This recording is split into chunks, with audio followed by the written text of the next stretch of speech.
I've just personally been a part of some church teams and had friends that are part of church teams that they feel like their pastor somewhere along the journey lost his way and really started focusing about like what's out there and what book deals and speaking deals and building their platform at the expense of shepherding their church. Welcome to the Enduring Church Podcast, hosted by Nathan Castleberry and Michael Davis, helping pastors grow their churches while equipping the body to love their neighbors.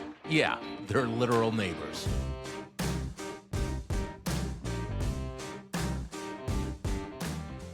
Nathan, how's it going, brother?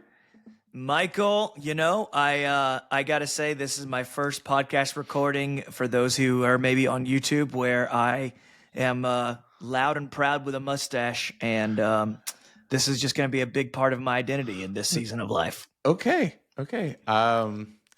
This is one of those moments where I can actually feel the sanctification in me, where I am not going to make any inappropriate comments or jokes at your expense.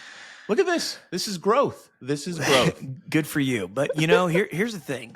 Somewhere along the line, mustaches started unfairly being something associated with predators. Yes.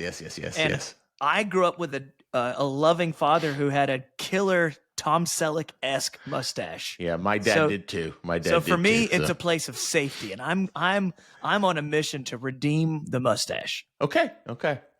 Yeah, we just won't ask your wife what she thinks about it, and it'll be fine. If you've seen my hairstyles from when I was a worship leader, you will know that my wife has always been very gracious with my fashion choices. I am envisioning a hard part and a 1920 style. No, okay, it's fine. Hey guys, man. Thank you so much. This is another episode of the Enduring Church Podcast. I'm Michael Davis. I'm Nathan, and this is not going to be a weird or controversial episode. No, but I'll tell you, I'm just so excited to be in your presence. Like normally I just see you on a screen, but today I actually get to still see you on the screen because we're remoting. So today we are going to be talking about celebrity pastors and even the fact that even smaller churches, there's that celebrity pastor mindset. So I'm excited to unpack this with you. But yeah, thanks so much for joining me with this, man. Thank you for checking out the Enduring Church Podcast on YouTube. If you could do us a favor, hit the subscribe button and the bell icon to make sure that you're aware whenever a new episode drops. Also, if you got some time, give us a thumbs up and also leave a comment. Really helps us with the algorithm. Well, now back to the show. Of course, I think we should jump in and I'm still waiting on Instagram to give me my blue check mark. Really. Well, they just don't know who you are. Have you told them? So, yeah, in Ron Burgundy's eyes, or in Ron Burgundy's words, I'm kind of a big deal. Yes, it was Ron Burgundy who said that, right? It is. And he had many leather-bound books. So here, let's get to the first question. Yeah. How would you say that social media and platform culture contributed to the rise of the celebrity pastor? So yeah, let's put our anthropological hat on for a second, and you just kind of look back over the past 20 years. There seems to be a lot more access to influence and platform than previous generations. The idea of celebrity is not something unique to our current social media generation. It just seems to be more prevalent than maybe previous generations. There's always been people that write books and have big platforms and get invited to revivals and conferences, but social media it has differentiated, just changed the landscape for our generation. And, I think what's interesting is its platform and social media presence has been kind of synonymous with success. Like people automatically ascribe a level of authority and maybe a perceived level of trustworthiness to those who have a large following. And so in some cases that's warranted. In some cases it's not. And I'll just never forget when a mentor of mine, just kind of helped me unpack, what's the difference between influence and impact? And I think social media has caused us to look and be hungry for more influence than impact, and use influence as a means to impact. Yeah. And I wonder if that's a little bit of a reversal of the way God has intended it.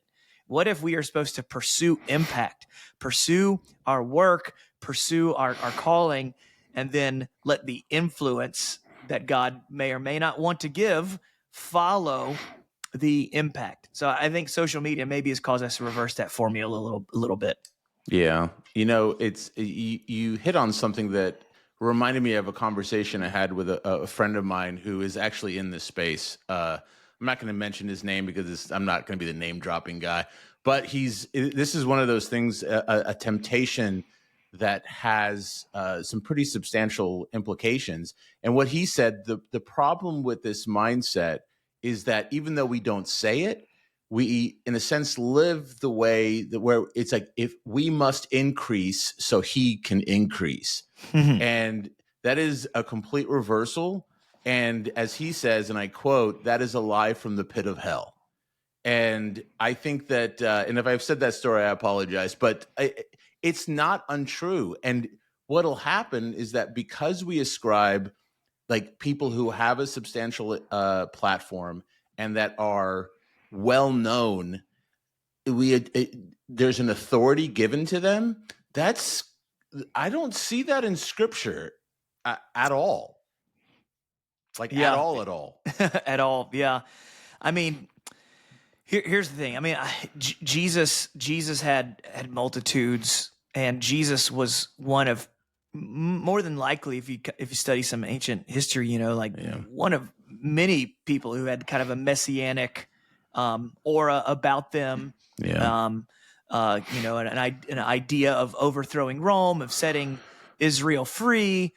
And I think every culture has messianic figures. I think we maybe in our modern times wouldn't use the word messianic. Maybe we would just use a word that's more like iconic. Like, we're kind of wired for iconic, charismatic figures who are emblematic of something that resonates at a soul level with a movement or a worldview or a value system.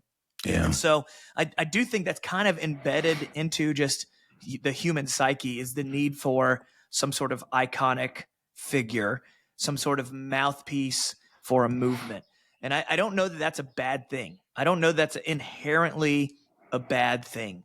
I think how we handle that influence, how we handle that authority, how we handle that platform, that's where I think we really have to wrestle. We really have to seek accountability. We really have to say, like, am I doing this in a self-serving way? Or am I really doing this in a God-honoring way? And I don't know that the two are mutually exclusive. I don't know that it's wrong.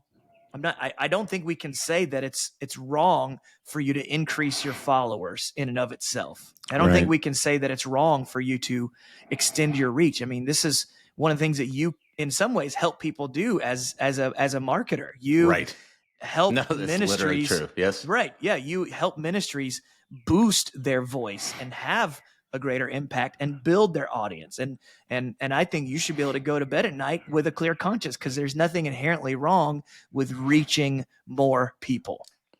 Yeah. And, I'm the one that wrote that question, but I don't think this is a recent situation. I mean, look at Spurgeon, look at Whitefield, look at Wesley. Like, these were all men who had massive followings. And I think you really did hit the nail on the head. It's, if you are incredibly talented and gifted speaker, and you can make things concise and make things understandable to people and give people comfort, people are going to gravitate to you. But what you said earlier was right. You're not going to be able to stop that. It's how you respond to that. Are you going to respond with pride, or are you going to respond with humility? Are you going to say, even though I have this platform, my whole focus is making Jesus known? Then that's a good thing. But it's so easy for the flesh to take over. And I'll tell you, I've seen it with let's just be honest with myself. Back when I was at RZIM and I told people that I was RZIM, it used to be people were like, man, that's the coolest thing ever. And I listen, I started to believe my own hype. And Right. it's very easy. And it doesn't require you to have, a platform with, millions of people listening to you. You could be just at your church with like 100 people who come to your church, where you start believing all of the amazing things, and then you start making it about yourself rather than the people you're trying to serve.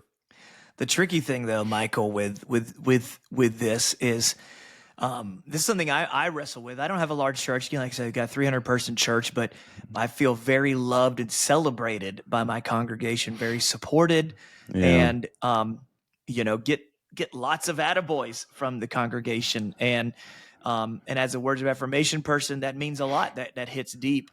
I don't know that the God honoring response to that is the Jesus juke. Like every time someone compliments me, like shut them down. No, I Glory to agree with God, that. bro. I Like agree. I Yep. think we do need to be able to receive the compliment. We do need to be able to receive the love and the accolades. I mean, like Jesus tells us about like being able Yeah. to hear, well done, my good and faithful servant. I mean, the parable of the talents, you were faithful, you got, I want to entrust you with more. Like, I think God doesn't just receive honor. I think God is an honoring entity. I think he celebrates the gifts, and I think he loves to partner. Like, I mean, the church is God's plan Yeah. to reach people. So I think God has a high view of the church. I think God has a high view of preaching. I think God has a high view of the spiritual gifts, and we should as well. And so on that regard, like I said, platform, influence, reach, and audience in and of itself is not inherently a bad thing.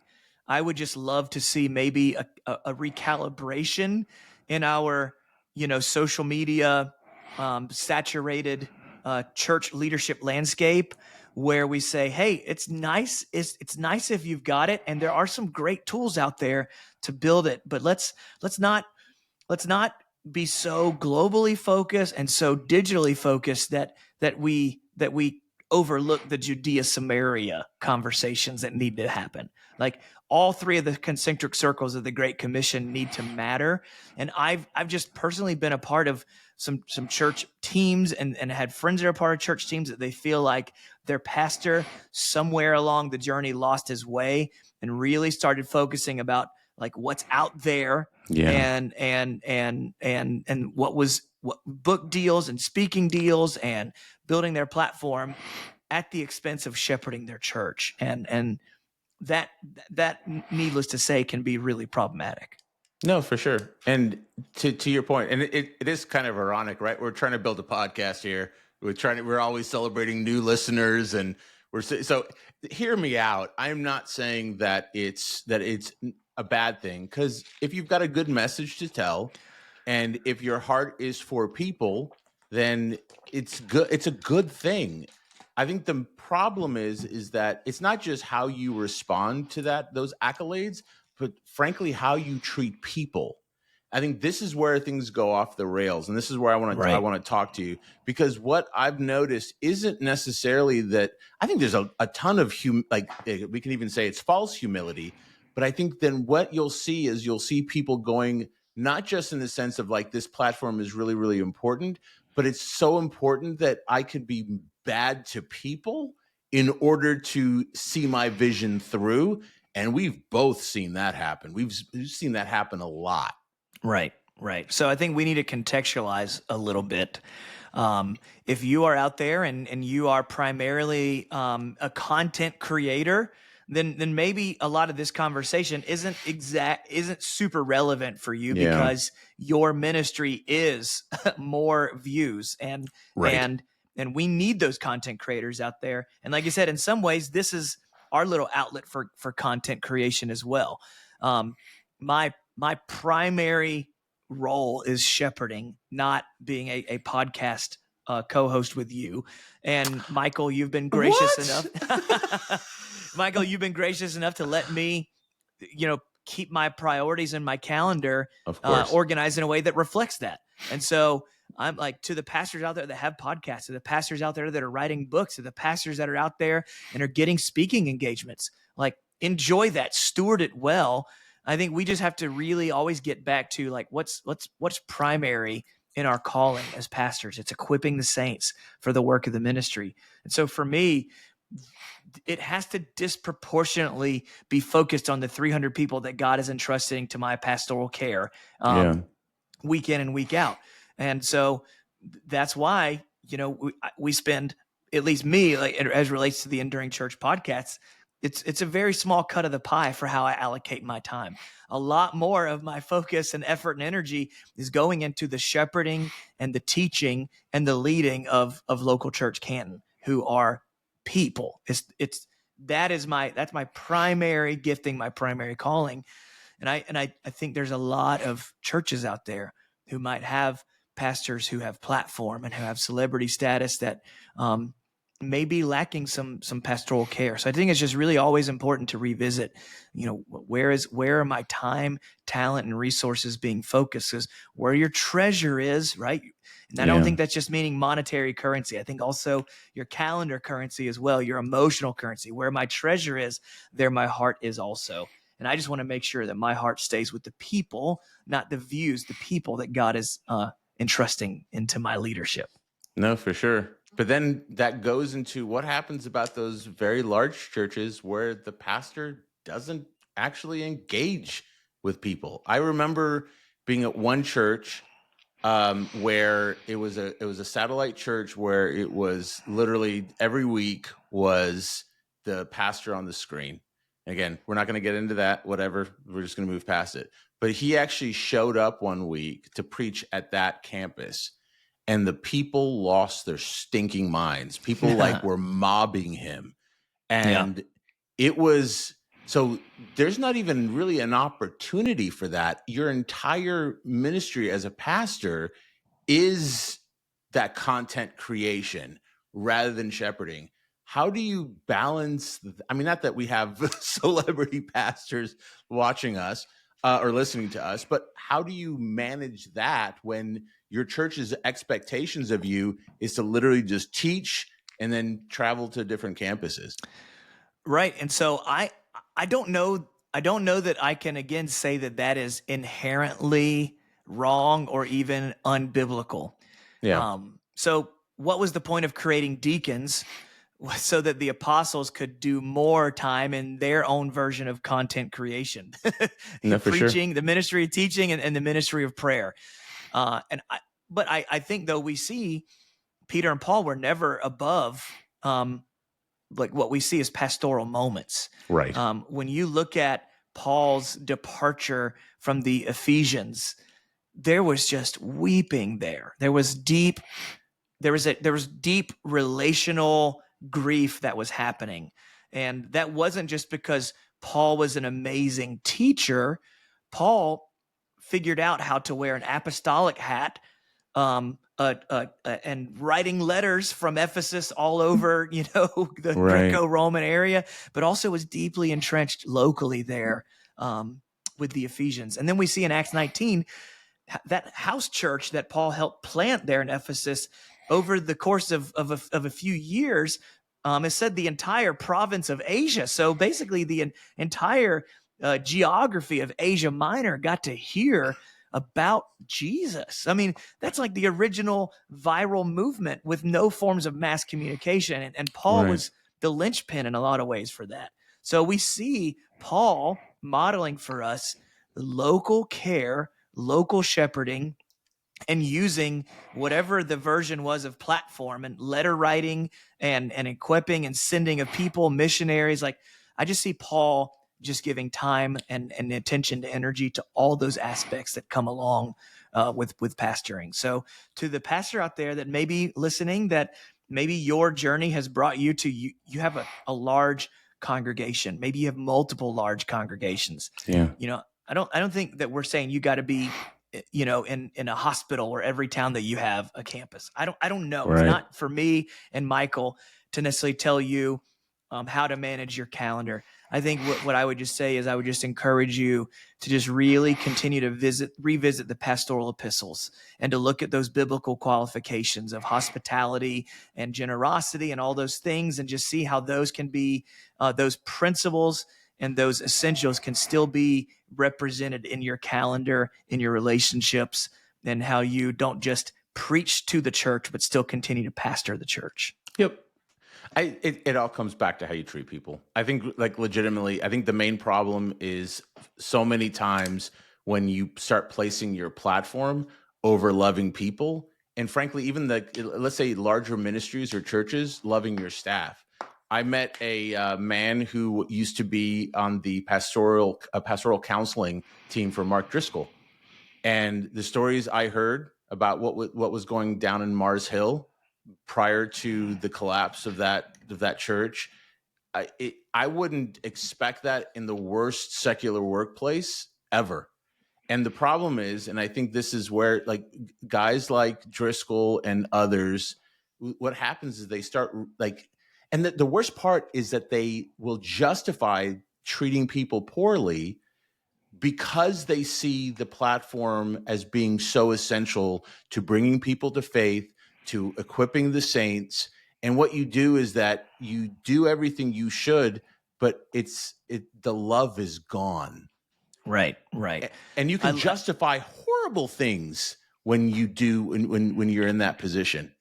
Yeah, we have to be very cautious if God has given us a platform and a big megaphone, that our shepherding, that our care and the culture that we're building around the leaders that are, in league with us, that there's a congruence there.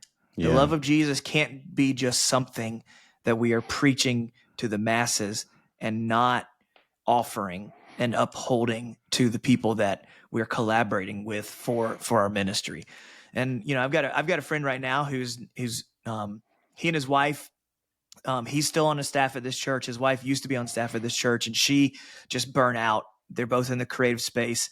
She took her talents to the marketplace, and she's like, man, I hate to say this, but I'm getting more celebration and more recognition and like just treated better in the marketplace than she was at her church staff. And so I just think we have to, while we are mission minded and we, that whole thing, like anything short of sin to reach people, I get the sentiment behind that. But again, the ends cannot justify the means if the means are not the godly, if the means are not something that, like, that is opposite the character and the character of Christ. Yeah, no, we worship a God who cares about the means. I mean, legitimately, it matters to him. The method and the message have to both matter. Absolutely. And listen, the messenger is always going to be flawed. We're always going to have, and let's be honest, people don't become pastors, especially teaching pastors or Christian influencers, because they want to be, behind the scenes. That is, it comes with it. And I remember a moment that, again, I'm not going to, this isn't like bragging or anything like that, but the Ask Away podcast had a lot. By the way, they've started up again. So you should check it out. Vince and Joe are awesome. But we had millions of people who listened to it. And I remember occasionally people stopping me and asking me if I was me, and that little flutter in your heart, in your belly, and people like saying, hey, I love your stuff and really enjoy it. And you start but you realize that fluttering is because of how it makes you feel rather than what the work that you're doing. And that's super tempting to just let that take over. And I just had a tiny little fraction of it compared to some people with the massive platforms. It's easy. I remember one time being at a conference, and some pastor and his design team made a fake Twitter, like a fake Twitter post from Lucifer. And it said, #honored to be worshiping God along with millions of angels. Wow. And so I think the point was, it's just subtle. Yeah. It's just subtle how, like, words that do really mean, like, sacred things. Honor, I think, is meant to be a sacred thing. And I think, God God is a God of honor. Like, we're gonna get rewards. Now, those crowns are something that we get to also represent back to him in heaven one day. But we are storing up ourselves treasures in heaven. Like, there is meant to be an enjoyment, a sense of honor in what we do. And it's just so, like, this is how the devil works. There's when he begins to subtly contaminate and counterfeit good and holy things. And honor is a good and holy thing. And when we feel honored, like, man, receive it, take the win. God wants you to feel that fist bump. Yeah. But then we temper that, though. We temper that with gratitude. We temper that with generosity. We temper that with that thing is like, why do I need to wait until heaven to re-gift this back to Jesus? I'm gonna do it now. So just, like, don't deflect it, don't stiff arm it, receive it, but then internally, like, just re-entrust that back to God. And I think another thing that would be really great, if we're just talking about how to maybe even foolproof our ministries even more, man, be generous with the spotlight. Like, use your voice to give others a voice. Just please don't make it all about you. I mean, God, I think, takes great delight when we take great delight in other people. When we can be generous with our platform, when we can, just celebrate other people's success, I think that's a huge sign that this isn't going to your head. No, 100%. So that actually, I think, brings up, like, how do we keep ourselves accountable? Like, let's say, for example, there's a pastor here that's listening, and not even a digital platform, but maybe his church is growing, or he's starting to realize that he's starting to, there's the potential for people to start not worshiping him, but maybe idolizing him more than he should. How does he guard himself from allowing that to take root? That's a good question.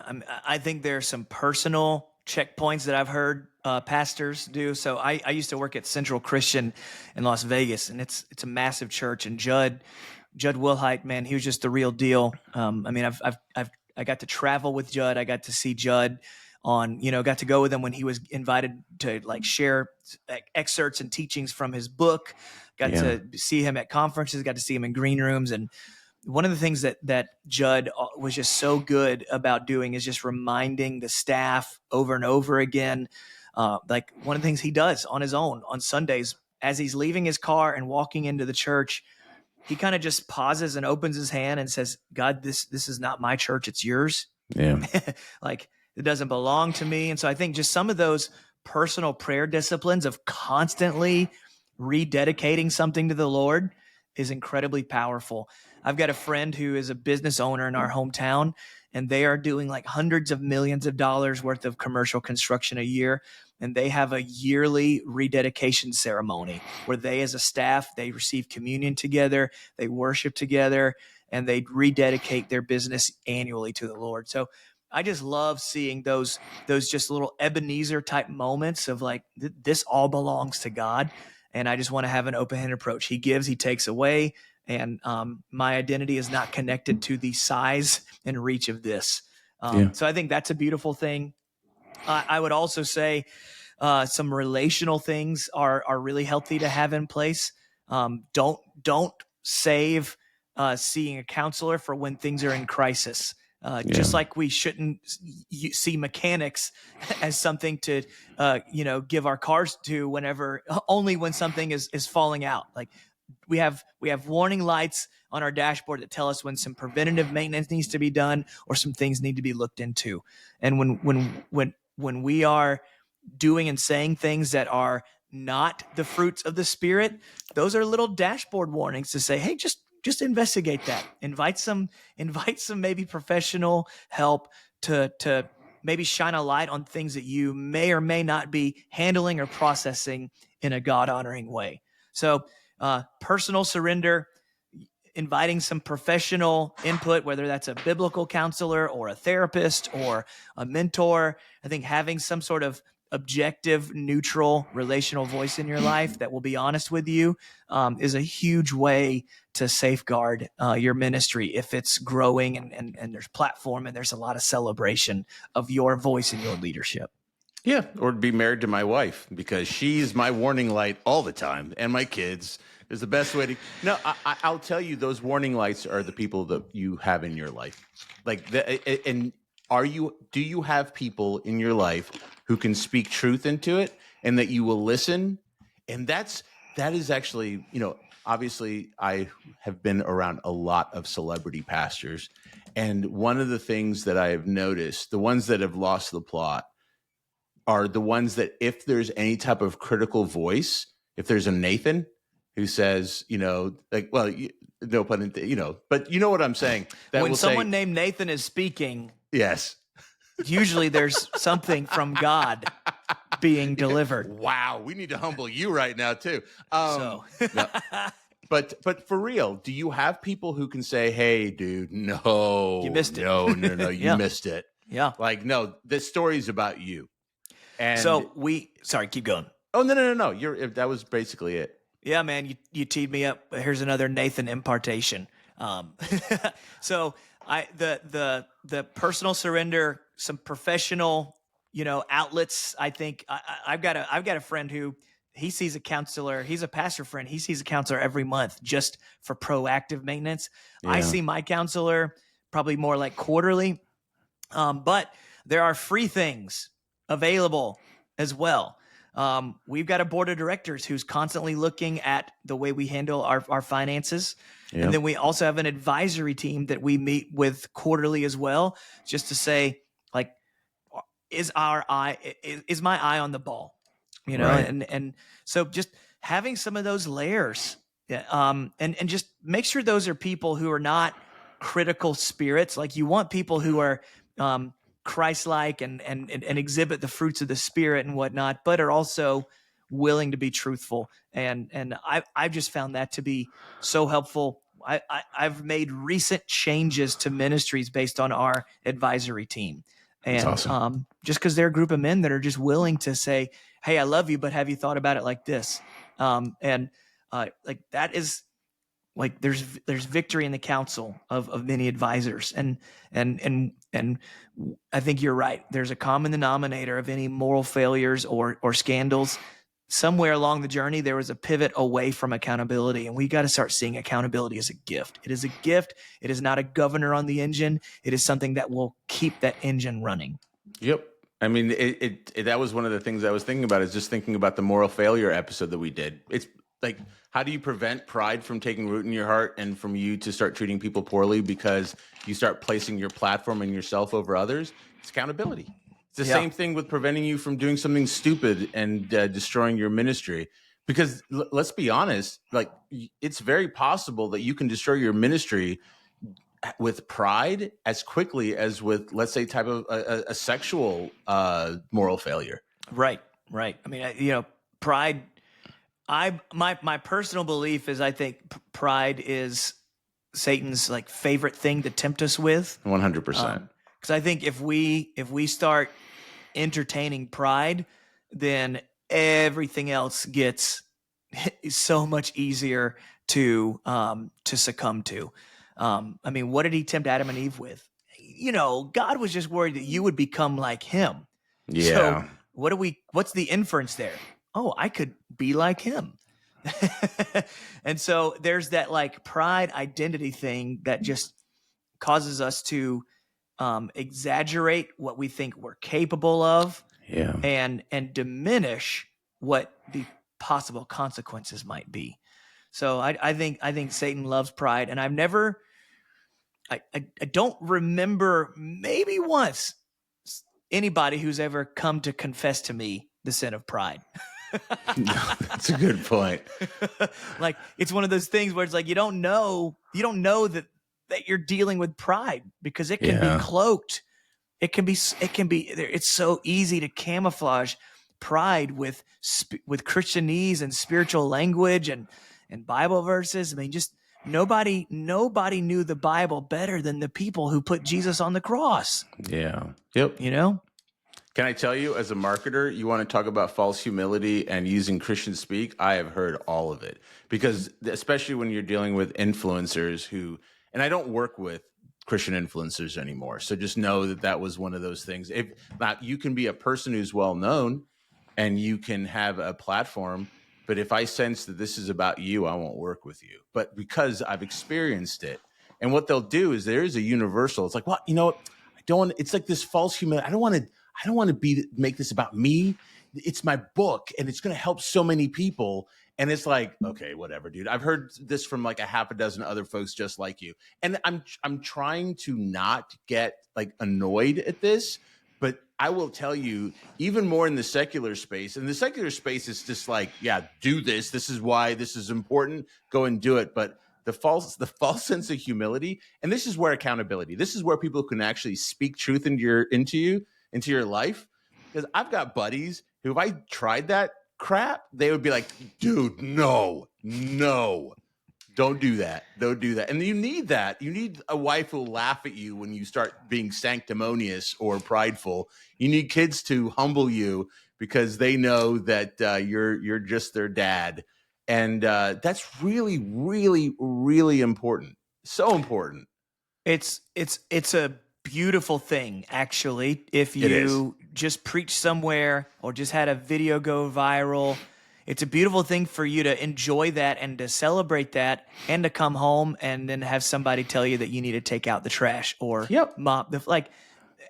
And who's to say that one of the, like who's to say one of those things is more important or more significant to the kingdom than ever? Like, what if I mean, your kids actually need to see somebody who can do something incredible and impactful outside the house, kingdom shaking, right? They need to see that, and then they need to see somebody who can come home and be a contributor around the house as well. Like both of those things are so important, because I've heard it said more is caught than taught, and man, like this, you're the person you are at home is who's going to be replicated by your children, not the person you are on the platform. Yeah. So just make sure that for the sake of future kingdom ambassadors and future Christian influencers, that the ethos of your sermons and your YouTube videos is something that is like easily discovered by your kids by the way you conduct yourself in your kitchen as well. Yeah, it's like, I mean, everyone, like A.W. Tozer, he's like such this beautiful like case study, not beautiful, awful case study of a man who wrote about the gospel and wrote about Jesus and wrote about theology in ways that were just absolutely amazing. And he was an absolute tyrant at home. He was awful. An absolute, truly, truly awful human being. And at the end of the day, I think that especially those who understand what it is we're teaching, that when you can take a step back and say, okay, the way I live and the way that I am behave and what I'm saying are divergent. And this is the reason why, if you have people who you intentionally pick, who can bust your chops and who can tell you, could speak truth to you, that's the only way to do it, because it's super easy to surround yourself with sycophants and yes people and people who will constantly sing your praise. It's also, and this is awful, it's also super easy to browbeat your wife and your kids into doing the same thing. So if you're not intentional in figuring out who is in your life and who you pick to be in your life, it's not a matter of if. It's just like, this is exactly the same thing we were talking about with moral failure, the moral failure episodes. It's not a matter of if, it's when. Right. I mean, that is the story of almost every one of our patriarchal figures in the Old Testament. 100%. Anointed, dynamic leaders, and saw significant growth. I mean, Abraham, Isaac, Jacob, all became incredibly wealthy, like independently of daddy and granddaddy. All were incredibly successful with their, nomadic and farming and all those things, livestock. Like they were all really, really good at it, and all had just dumpster fires of marriages and parenting and whatnot. I mean, David, what a sad way. What a sad legacy for David's own household. Now, and David was also a type of Christ. Like that is a super complicated mixed bag. And I think a lot of those are given to us in scripture, not as things to like model our lives in ministry after, but in a lot of ways cautionary tales to just be mindful of what happens when we start believing our own press. And I just think that even the way like David died, and just kind of just some of the vindictive, scared things, wanting to ensure some justice was being served on his deathbed, is like, dude, that's no way to go. No. So I hope, to the pastor listening, to the preacher listening, to the content creator listening, man, I hope you get 1 million views this week. I hope your congregation doubles. Like, I want all those things for the sake of the gospel, for the sake of more people coming to know Jesus. We know it's God's will that none would perish. So may God bless your ministry, your voice, your message, and be humble or be humbled. Yep. And we get to choose. We get to choose humility for ourselves, or else God will ensure that the universe brings it on us. Amen. And this actually, I make this joke a lot, but I went from having a job where everyone was like, dude, that's the coolest thing ever, to when I told people where I worked, they responded like I just told them that my wife has cancer. It was like, but God will do that. And it was one of those, I talked to a friend during the middle of this, and I said, I see God's hand in this. And in the past, I'd only seen God's hand in him disciplining me and humbling me after the fact. Where it's like, okay, yeah, this is God working it. I was able to see it in the middle of it. I did not like it, but it was completely and totally clear. And all of us, we went from having the premier apologetics ministry on the planet. It was, $45 million a year in donations and revenue, 13 offices globally, millions and tens of millions of people listening to us every single week. And it just went away like that, like vapor. And I think that's one of the things that God is so good. He will use you, but he will discipline you. And he, again, just like a parent, like he has way more context than we do, but he also knows that this life is the not dress rehearsal. It's like an internship where we are preparing and being prepared to be in glory with God for an eternity. He is going to use everything, but he sure does love to humble us. And see that also as a gift, even though it's hard. The blessing that comes with humility, though, in 1 Peter 5, God gives grace to the humble and elevates them at their proper time. Your elevation, when it's kind of a self lift, when it's your own grind of platform building, there's a shelf life there. But there is an eternity when we allow God to be the one that does the elevation, when we allow God to be the one that's doing the promoting. And I just kind of feel in my heart that I want to just maybe speak to the pastors that are more like in my context with the smaller to medium sized church, like just continue to be faithful. We are in this day and age where there is a little bit more accolade with numbers. And I certainly don't want to detract or diminish or fail to give honor to ministries that are large and faithful.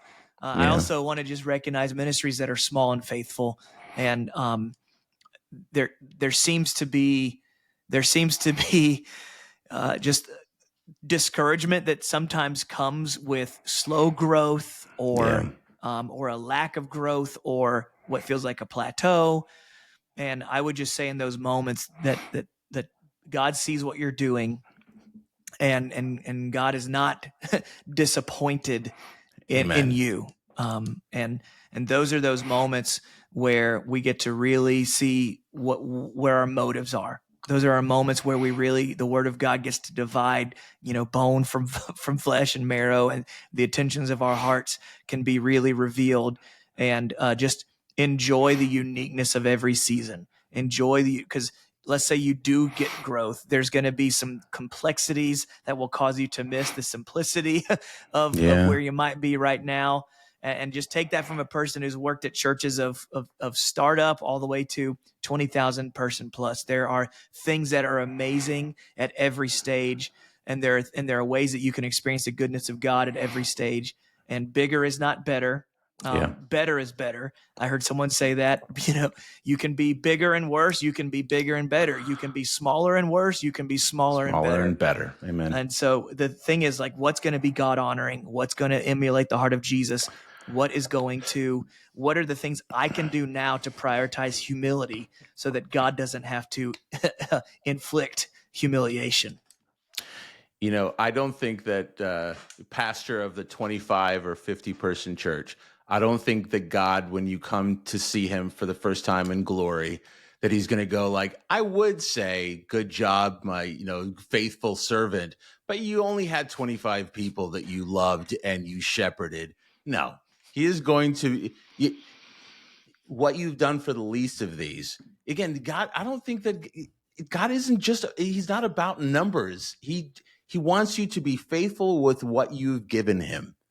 And if you're faithful with 25 people or you're faithful with 20,000 people, every single human being on this planet is made in the image of God. If you have the privilege and the honor of shepherding God's flock, whether it's a few or many, every single person that God puts in your life is of infinite value and is worthy of going to the cross for. It's not about platform. It's about what you do with the platform that you have, with the church that you have, whether you're a pastor or not. And I think this is where the world and the kingdom of heaven diverges, because the world is consumed with large, with big, with better, with everything. The kingdom is about the individual. It's about the bride of Christ, which is made up of individuals. Right. And I think that this is where we lose the plot, because we conflate the things of the world with the things of the kingdom. And that is not the case. Right. Yeah. Jesus left the 99 for the one. It doesn't mean doesn't mean that he didn't take the 99 seriously, like every miracle, every salvation, big preaching response, we have numbers counted. We know how many people Jesus fed. We know how many people got saved at Pentecost. Numbers matter. And individuals matter. And just being able to fluidly navigate between both of those is a great sign that you're doing it right. Absolutely. Well, Nathan, it has been an absolute privilege to do this with you. And again, I don't think there are a lot of pastors with your background of both being in the megachurch space, celebrity pastor space, all the way down to church planting. So I'm just really grateful for you for speaking truth. And for, and by the way, I will never go on talking about your David illustration. I'm never going on another roof the rest of my life. So we're already being taken care of on that front. I don't need you to come to me. Well, praise God for that. Well, I would like to say to those who are watching instead of listening, thank you for enduring my mustache. Okay. Well, maybe we'll actually get more than 7 people watching us on YouTube. Hey, thank you guys for listening, and we'll catch you guys in a couple weeks. Peace out. This has been the Enduring Church Podcast with Nathan Castleberry and Michael Davis. We'll see you next time.